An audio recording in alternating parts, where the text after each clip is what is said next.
वैसे आप में से दोस्ती पर भरोसा कौन नहीं करता होगा। मैं भी करता हूँ, आप भी करते होंगे। और कहते हैं कि माँ बाप को बाद में परेशान किया जाता है, पहले हर बात दोस्त को ही बताई जाती है।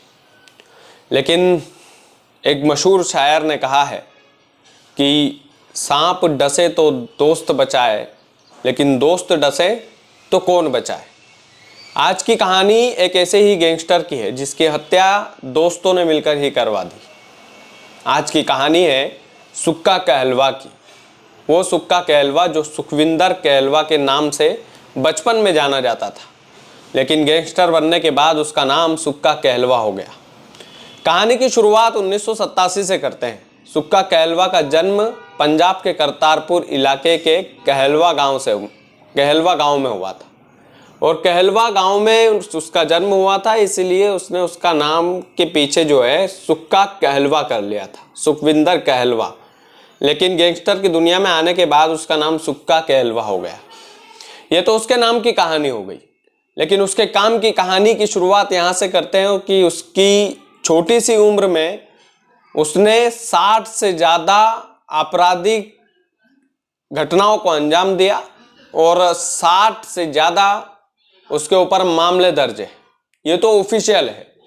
अनऑफिशियल उसने कितने कत्ल किए होंगे, अनऑफिशियल उसने कितने जुर्म को अंजाम दिया होगा, इसकी कोई कल्पना नहीं कर सकता। तो ये उसकी कहानी थी। लेकिन उसके जो माँ बाप थे वो अमेरिका ले जाना चाहते थे, उससे अच्छी ज़िंदगी देना चाहते थे। और सुक्का कहलवा के माँ बाप का पासपोर्ट बना और वो अमेरिका चले गए। सुक्का कहलवा को अपनी मौसी के यहाँ छोड़ गए। सुक्का कहलवा का पासपोर्ट इसलिए नहीं बना था क्योंकि झगड़े में उसका नाम पुलिस स्टेशन में था, इसलिए उसका पासपोर्ट नहीं बन पाया था। तो सुक्का कहलवा को उसके माँ बाप अब उसकी मौसी के यहाँ छोड़ करके अमेरिका चले गए। अच्छे पैसे कमाने की चाहत में उसके माँ बाप ने उनकी औलाद को छोड़ दिया। मौसी के पास रहते रहते उसकी संगति ऐसी हो गई कि यूँ मान लीजिए कि पंजाब के कुछ छोटे मोटे गुंडों के साथ वो आपराधिक घटनाओं को अंजाम देता। और अंजाम देते देते कब वो गैंगस्टर की दुनिया में आ गया उसे खुद पता नहीं चला।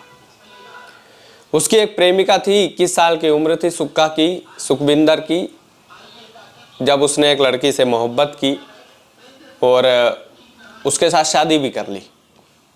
शादी करने के बाद उसने सोचा कि ये जो आपराधिक घटनाएं हैं इनमें कुछ नहीं रखा है, इसलिए वो ऑस्ट्रेलिया चला गया उसकी पत्नी के साथ। ऑस्ट्रेलिया जब वो गया, कुछ दिन वहाँ पर रहा। पति पत्नी दोनों घर पर ही काम करते थे। तो पत्नी जिद करती थी कि वो अपने पति से भी अब काम में हाथ बंटवाए। तो सुक्का को इसमें इंटरेस्ट नहीं था। पत्नी बार बार जिद करती, पत्नी घर में कलेश करती कि भैया मेरा काम जो है बहुत ज़्यादा होता है, इसलिए आप भी मेरे काम में हाथ बंटवाओ। रोज़ रोज़ की किचकिच सुनकर सुक्का कहलवा परेशान हो गया और उसने उसकी पत्नी को छोड़कर, ऑस्ट्रेलिया में ही छोड़कर वो इंडिया वापस आ गया। इंडिया में कुछ दिनों तक तो वो नॉर्मल तरीके से रहा, लेकिन कहते हैं कि एक बार जब खून हाथ में लग जाता है तो फिर जुर्म की दुनिया ऐसी ही होती है। कुछ जुर्म की दुनिया में जो कदम रख देता है फिर वो पीछे मुड़ना बड़ा मुश्किल होता है। सुक्का कहलवा फिर उन्हीं दोस्तों के साथ मिला, फिर वही सारी चीज़ें हुई, फिर आपराधिक मामलों में उसका नाम आने लगा। साल 2005 और 6 में तो उसकी बड़ी मुश्किलें बढ़ी। और पत्नी को छोड़ने के बाद तो सुक्का कहलवा पर जैसे यूँ मान लीजिए कि एक साया ही टूट पड़ा पुलिस का। और सुक्का कहलवा एक सीधा साधा लड़का था, कह सकते हैं। बचपन में ही वो कोई आपराधिक घटनाओं का अंजाम नहीं दिया, ना ही उसने कोई बहुत बड़ा कत्ल किया। छोटे मोटे झगड़े जो चलते रहते हैं सभी के घर पे चलते हैं। लेकिन एक बड़ा फैक्टर उसके माँ बाप का भी था कि उसके माँ बाप ने सुक्का कहलवा को पैसे कमाने की चाहत में अपनी मौसी के घर छोड़ के चले गए।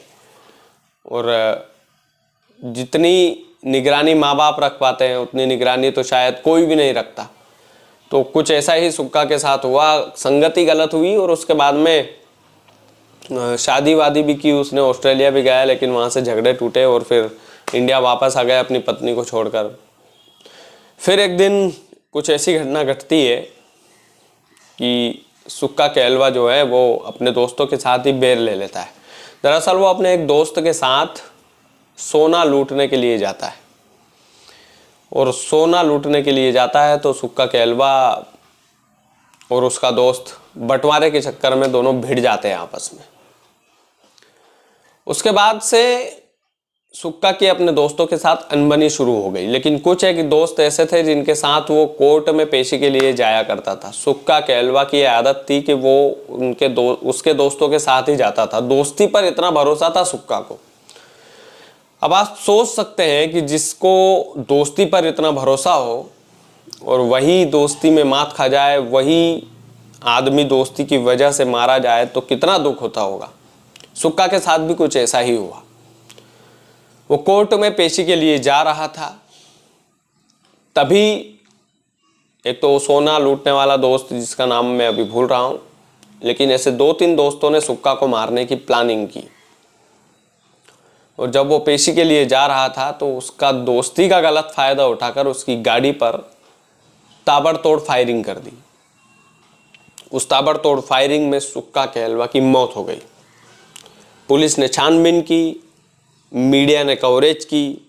मीडिया वाले जब स्टोरी सुना रहे थे तो बस फ्रंट में यही लगा था कि दोस्तों ने उसकी जान ली है।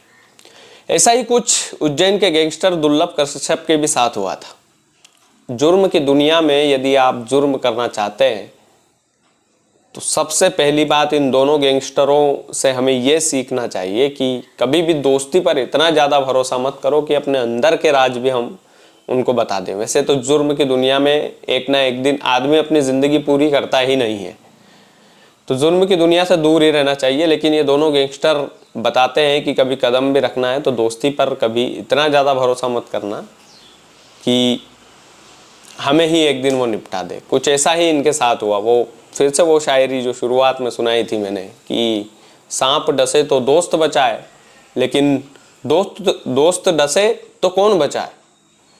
तो सुक्का कैलवा पर फायरिंग हुई और उसकी मौत हो जाती है। उसके बाद में तमाम सारे फैक्ट आते हैं। कई सारे लोग बोलते हैं कि सुक्का की अपने दोस्तों से दुश्मनी होती चली गई थी, उसकी वजह से एक बार कोर्ट में उसने एक दोस्त को जान से मारने की धमकी भी दे दी थी। इसकी वजह से भी सुक्का कैलवा जो है धमकी दी और सुक्का कैलवा को उसके दोस्त ने थप्पड़ भी मारा था कोर्ट में। तो सुक्का कैलवा ने अपने दोस्त को चेतावनी दी थी कि जेल से बाहर आने दे, उसके बाद तुझे मैं निपटा दूंगा, तुझे मार दूंगा। तो कई लोग ये भी फैक्ट बताते हैं कि उसका दोस्त काफ़ी ज़्यादा डर गया था, इसलिए उसने सुक्का को मारने की ही प्लानिंग बना ली। तो सबके अपने अपने फैक्ट हैं, सबकी अपनी अपनी बातें हैं। बहरहाल ये क्राइम बुक आप देख रहे थे और मेरा नाम कृष्णपाल राठौर है। हमारा नया चैनल है, आप इसे सब्सक्राइब जरूर करें। देश के नामी गैंगस्टरों की कहानी तो हम सुनाते ही हैं, डकैतों की भी सुनाते हैं। हम हमारे चैनल पर मिस्ट्रीज़ भी बताते हैं। हम हमारे चैनल पर सीरियल किलरों की कहानी भी सुनाते हैं। क्राइम से जुड़े हुए हर एक किस्से आपको क्राइम बुक में देखने को ज़रूर मिलेंगे। और ये फैमिली जब बड़ी हो जाएगी तो निश्चित तौर पर मैं आपसे वादा कर रहा हूँ कि और अच्छी स्टोरियाँ आपके लिए देंगे। अभी शुरुआत है, इसलिए थोड़ा सा रुक कर स्टोरियाँ दे रहे हैं, लेकिन कंटिन्यू इसे करने की कोशिश करेंगे। तो ये सुक्का कैलवा की कहानी थी, बड़े सरल शब्दों में मैंने सुनाई है, बिना फैक्ट के सुनाई है हालांकि, लेकिन सरल शब्दों में सुनाई है। उम्मीद है आपको पसंद आई होगी। वीडियो को ज़्यादा से ज़्यादा शेयर करें, चैनल ज़रूर सब्सक्राइब करें।